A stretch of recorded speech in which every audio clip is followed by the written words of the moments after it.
ஐயா மு.க.ஸ்டாலின் அவர்கள் வந்து தமிழ்நாட்டு மக்களை முட்டாளாவே நினைச்சிட்டு இருக்காரு. ஏற்கனவே கொடுத்த வாக்குறுதிகளை இன்னும் நிறைவேற்றாம கிடக்குது.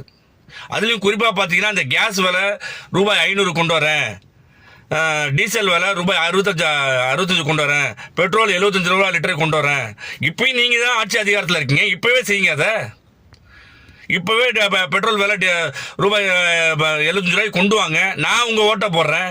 அது என்ன, நான் உங்களுக்கு ஓட்டு நீங்க உங்களை ஜெயிக்க வச்சாதான் நீங்க இந்த வாக்குறுதிலாம் எங்களுக்கு பண்ணி கொடுப்பீங்களா? நீங்க இந்த வாக்குறுதியில செய்ய போறதே கிடையாது, அது எங்களுக்கு நல்லா தெரியும். உங்களோட சும்மா சொல்றது தானே, காசா பணமா வாய் தானே, அடிச்சு விடுவோம்னு சொல்லி அடிச்சு விட்டுருக்கீங்க. அது எப்படி இப்படி ஒரு மனுஷன் பொய்யான வாக்குறுதியில கொடுக்கலாம்? ஆனால் இவ்வளவு ஏக்கர் கணக்காலாம் போய் பேசக்கூடாது. அமெரிக்க ஜனாதிபதியே தோத்துருவார் போலுக்கு. அது மாதிரி நான் இதை பண்றேன் அதை பண்றேன், அடேங்கப்பா.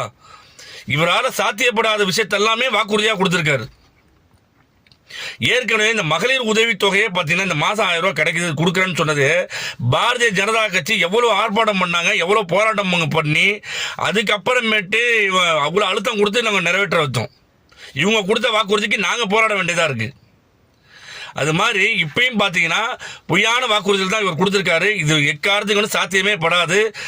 இன்னமும் நம்ம அண்ணன் ஐயா மு.க.ஸ்டாலின் அவர்கள் நம்ம தமிழ்நாட்டு மக்களை முட்டாளாவே நினைச்சிட்டு இருக்காருன்னு நினைக்கிறேன். கண்டிப்பாக வருகின்ற பாராளுமன்ற தேர்தலில் பாரதிய ஜனதா கட்சி மிகப்பெரிய ஒரு வெற்றி அடைய போகிறதுங்கிறது மாற்று கருத்தே கிடையாது.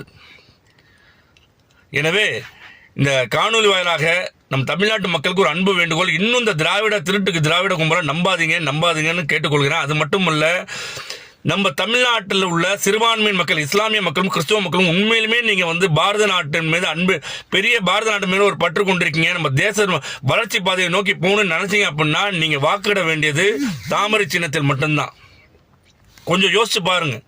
இதுக்கு முன்னாடி பாரத நாட்டில் இவ்வளோ நம்ம நாட்டு இவ்வளோ வளர்ச்சி அடைஞ்சிருக்கேன். மோடிஜி வந்ததுக்கு அப்புறம் தான் இவ்வளோ உலக தரத்திலே இன்னைக்கு 3வது இடத்துல இருக்கு பாரத நாடு.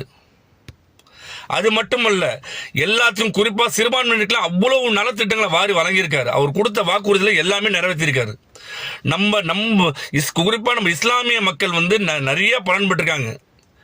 தொழில் செய்யறதுக்காக இருக்கட்டும், இல்லை நம்ம குழந்தைய படிக்கிறதுக்காக இருக்கட்டும், எவ்வளோ சலுகைகள் நம்ம பயன்பட்டுருக்கோம்.